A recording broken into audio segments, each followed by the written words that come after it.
A storm-packing hurricane-force wind gusts and soaking rain brought trees and power lines crashing down early Monday, knocking out power for nearly 1.5 million homes and businesses and forcing hundreds of schools to close in New England.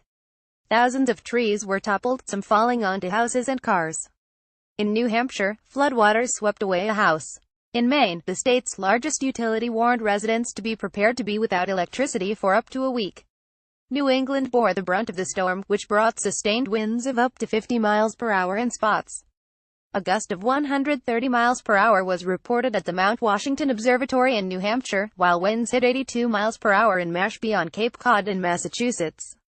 "It was really terrifying," said Rachel Graham, who described pine trees crashing nearby as she rode out the storm with her husband and their 2-year-old daughter in a yurt in Freeport, Maine. "It was a lot of crashes and bangs. Miraculously, no serious injuries were reported." The storm left 450,000 New Hampshire electricity customers without power at its peak and produced wind gusts of 78 miles per hour, officials said. Emergency Management Director Perry Plummer said the outage was the state's fourth largest. In Warren, choppy waters swept away a one-story home.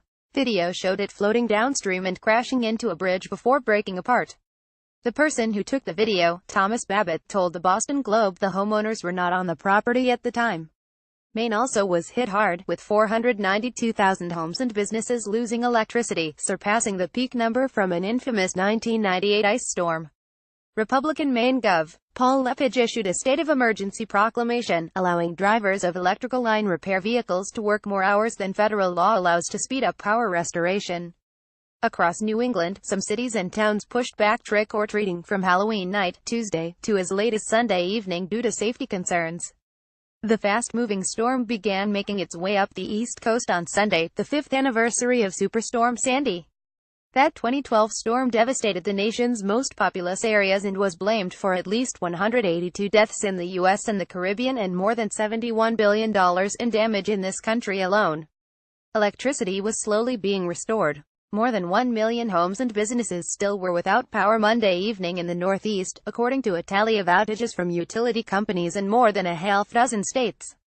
In the Boston suburb of Brookline, Helena Dunlap said her power went out after she heard a loud kaboom around 1:30 a.m. Monday. She went outside hours later to find a large tree had fallen on a neighboring home. "It really shook the whole place up," she said. "It was such a dark, stormy night that looking out the window we really couldn't determine what was going on."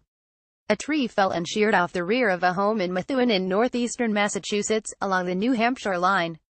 The tree crashed into Philip Cole's bedroom, where he would have been if he hadn't been called into work Sunday night. "You opened the door to my bedroom, and there's no bedroom," Cole told WBZ-TV. "There's no floor, there's no anything really, just a closet and that was it."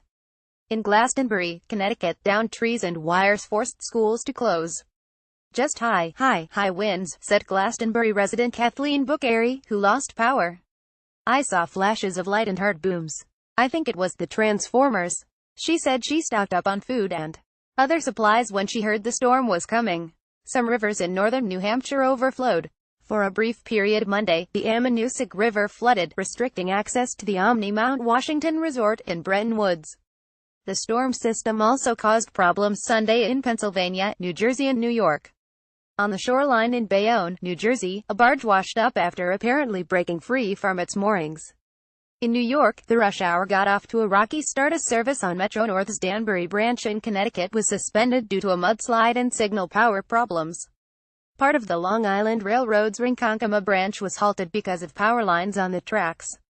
Unhappy commuters crowded as station Associated Press writers Mark Pratt and Ilana Durkin-Rich in Boston, Kathy McCormick in Concord, New Hampshire, Patrick Whittle and David Sharp in Portland, Maine, Lisa Rathka in Montpelier, Vermont and Sean Marsh in Trenton, New Jersey, contributed to this report.